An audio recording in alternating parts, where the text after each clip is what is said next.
ગાંધીનગરના કોબામાં મહાવીર આરાધના કેન્દ્રમાં મ્યુઝિયમનું લોકાર્પણ કરવામાં આવ્યું। પીએમ નરેન્દ્ર મોદી 31 માર્ચે લેશે ગુજરાતની મુલાકાત।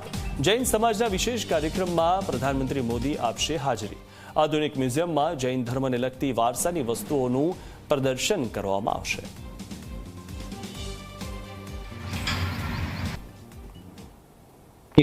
માર્ચના દિવસે મહાવીર જૈન આરાધના કેન્દ્ર કોબાના સંસ્થામાં પરમ પૂજ્ય રાષ્ટ્રસંત આચાર્ય શ્રી પદ્મસાગર સુરેશ્વરજી મહારાજ સાહેબના આશીર્વાદથી અને એમને અથાગ પરિશ્રમથી એક સુંદર મ્યુઝિયમનું આયોજન કરવામાં આવ્યું છે।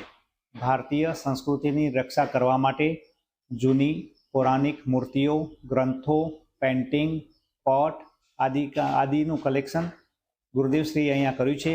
90,000 સ્ક્વેર ફૂટની અંદર બાંધકામ કરવામાં આવ્યું છે। એનું ઉદ્ઘાટન આપણા ભારતના લોકલાડીલા અને ગુજરાતના રત્ન એવા નરેન્દ્રભાઈ મોદીજીના હાથે અહીંયા ઉદ્ઘાટન થવા જઈ રહ્યું છે।